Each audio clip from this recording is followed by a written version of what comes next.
Namaste world, ngiyathemba niyaphila. Namhlanje nginiphethele enye ivideo. Kule ngizobe ngichubeka ama-model. So ngizo-explain ama-model ngiwaveza ku-chart. So ngizosebenzisa i-MetaTrader 5. Ama-model esiwasebenzisayo yiwo lawa ayi-2. So mangabe sifuna ukubona i-market ibhaya, sizobheka le model le. Mangabe sifuna ukubona i-market isela, sizobheka le model le. Nayithola. So le video izoba short, angeke ibe yinde. Okay, so sizoza la ku-MetaTrader 5 le engiyisebenzisayo. So ngizonibonisa the way izivela ngakhona, the way avela ngakhona lama model. Okay. Nge-25 saka November, i-market mayise izoclose ile ya creator this high,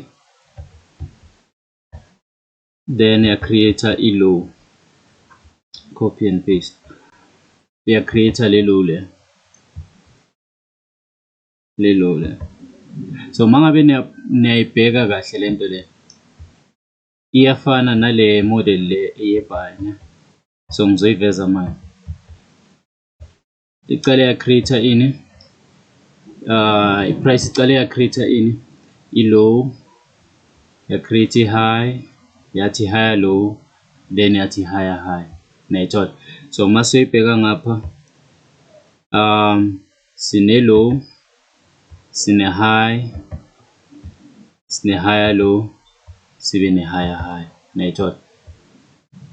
So yinto iceda kuyenzakala la. So le move le yokusuka la yokubreaka le high le, njengoba i-market ibreaka le high le, beyisinikeza i-signal ukuthi on the next day, which is i-26 zaka November, sizobhaya because sicale sabreaka kuphi kuqala, sicale sabreaka phezulu kuqala. Then immediately maceda ukubreaka phezulu yaya phansi yazo create le low le, then yaqale ya consolidate. So ngibona enye futhi i-zigzag formation. So sizomakha le high le, simakhe nale low le. So mangimakha mangibheka listings ngisebenzisa ama-body, angimakhi ama-wicks esikhathini esiningi. Ngimakha i-wick mangabe i-wick yakhona isuke iyincane, mara mangabe inkulu njengaleyo wick leya la, I just mark ama-body. Nayithola. Okay. So lezi zinto lezi in a day they form multiple times. Like ifomeka kaningi. Sometimes ingafomeka kayi-1, but it's not that ifomeka kayi-1 ngoba kunama lower time frames angisho. Okay, so sinale high, sine low, sine higher high. Then i-market mayifika la yenzani, ya create le lower low. So this lower low beyizotesta this inverse fair value gap right here. Sine inverse or nale fair value gap lela. Le fair value gap nale inverse lela. So ngicela ufollowe le cursor la ekuyisiphambano khona, ubheke khona ne. Ngisebenzisa yona ukupoint ukuthi ngikuphi, ngikhuluma ngakuphi. So ngikhuluma ngala le fair value gap lela nale IFVG lela. So i-market, because besazi from la ukuthi i-market izobhaya, then mayifika izobounce la bongabhaya le fair value gap le, then uhold utarget le high le, this high right here. Ngiyathola for my profits wakho. Then sichubeke. So on this day ngizoyibona kahle lena i-create kaningi this day. So i-market mayibhaya yizi izinto ezivezayo lezi, ama-opportunity kahle. That's why bathi ukutrader kudinga i-patience. Ubheka into ofuna ukuyibona, mangabe uyiboni awu-trade. And akusho ukuthi mangabe ayivelanga ekuseni angeke ivele ntambama noma late ebusuku. Nayithola. So niyabona la sinama model afomekile awu-3 of them. So bona ama opportunity ayi-3 ukuthi ungabhaya le market le. So nalana sinale move le ya create high, ya create low, bese yathi higher high, then yeza create le lower low. So this lower low they trade into this fair value gap lela.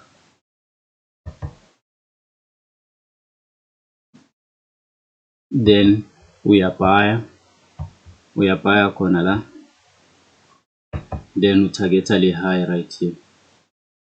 Natural.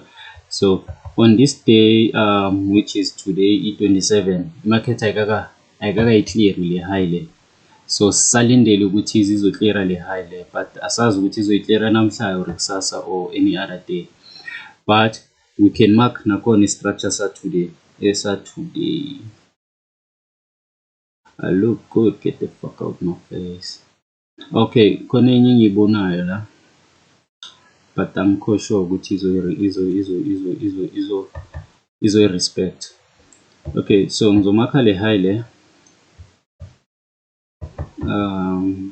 copy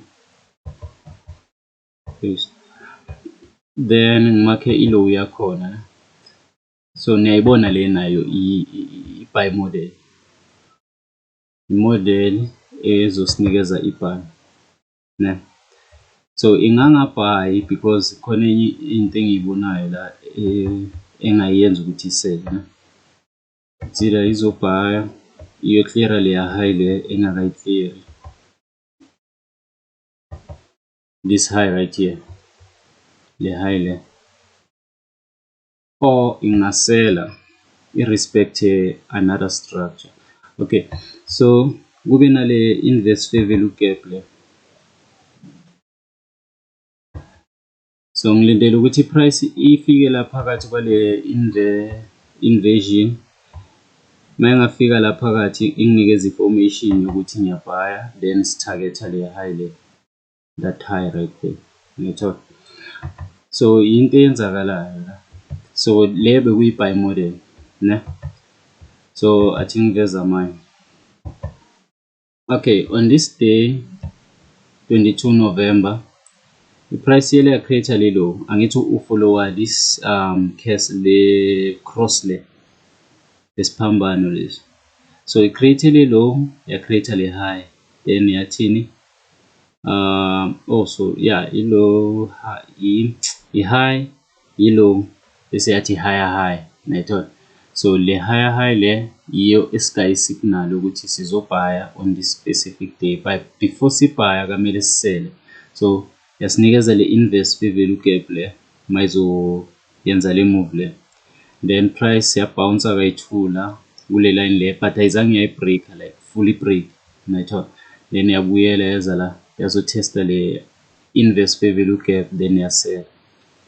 So labo ungasela mangabe boyibhekile market during London session, so mayisela, then later afternoon yasinikeza this consolidation, then yabhaya. During this consolidation they consolidate phakathi kwale inverse fair value gap, then i-price yaphezulu yaphinde yabuya, then bozobhaya, then utarget le high le yala noma le high le yala, nayithola. So into ibhekayo le. Then sindlule on this day ngiyacabanga le yokugcina. So sinale low, sinale high.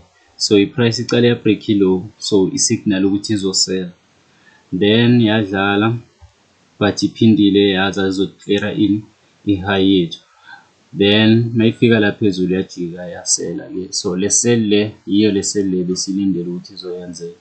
So bonga ingena kuma lower time frame. So wonke lama highs lawo engiwamakhile ama buy side liquidity, then wonke lama lows engiwamakhile ama sell side liquidity, ningayikhohlwa le nto leyo. So if i-market izocala ithathe i-sell side liquidity kuqala, kusho ukuthi ngalelo langa lelo i-market izosela. But if i-market iqala ithathe i-buy side liquidity kuqala, then kusho ukuthi i-market izoyenzani, izobhaya. So asiyibone la, sinale low, sinale high. So icale yathatha i-sell side liquidity. So le low ne high i-buy side le, i-sell side le, then mayiqeda ukuthatha i-sell side yabuya yazo cleara ini i-buy side, then immediately mayiqeda ukuthatha i-buy side ubheka ini i-opportunity yakho yokusela because seyikunikile i-signal ukuthi on this day ngizosela, then nayi isell yakhona yasela, yabo. Then another day, so on this day i-market create le high le, okay, so nayi zigzag, so sinale low high, higher low, then higher high, so icale yathatha ini i-buy side iqala, then immediately mayiqeda ukuthatha i-buy side uzobheka ini opportunity yokungena i-sell yokutargetha ini i-sell side, ngiyathola. Then yasell i-market yaqhubeka ya-create ama-lower lows, but because siyazi ukuthi izobhaya, yile yasinikeza isignal ukuthi sizobhaya, but kamele ngicale ngisele kuqala ngithatha ini ama-orders, ama-bearish orders, so mayifika la yaqale yabhaya, ngiyathola, then yabhaya, yabo, then siyadlula. Okay, then on this day i-price beyibhaya, then I create a high, I create a higher low, then higher high. So le high le na le low le, this is your buy side and this is your sell side liquidity. Then the buy side by clear kuqala, then i-price yabuya yazocleara ini i-sell side. So immediately mayiqeda ukclear i-sell side, so uyazi ukuthi sesizobheka ini i-opportunity ezosinikeza i-buy. So njengoba la uyabheka on your left ukuthi yini engajikisa i-market iyise phezulu, so bekunale fair value gap le engiyibonile, then my life i-price I knew ukuthi izoyehla izofika la, but bengazi ukuthi izoyehliswa yini, so bengingamakha le the fair value gap le, but then ayizange yayi-respecta ayizange yayi-respecta the way ebengi-expecte ngakhona, then i-price but yile yadropha yazofika kule fair value gap, then yabhaya. So le buy le yiyo le buy besilindele because of the signal le besiyithole la, yathola. Then on this day bekungana next, okay, then on this day price beyidropha, idropha, then I create a low, then I create a lower high, then a lower low. So this low and this lower high, they act as in sell side, then in buy side. Then price took out the sell side first, then yaya phezulu yazothatha buy side la, then ya trader into the IFEG inverse fair value gap lela, then ya drop because beyisinikile isignal ukuthi sizosela vele, ngiyathola. So lento le into evela like esikhathini esiningi every day, ngiyathola. So wena kamele ukhona ukuyenzani ukuyispota lento le, you must know how to spot these things.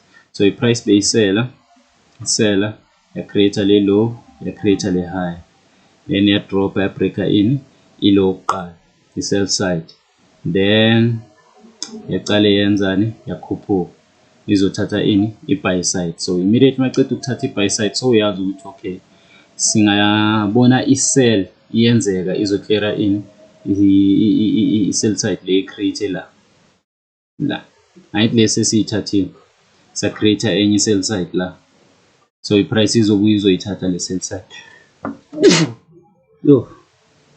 Sorry. Then i-price yele yabhaya, it failed to take out the sell side, ya trader into inside le inverse fair value gap lela, then my bouncer, then yabhaya,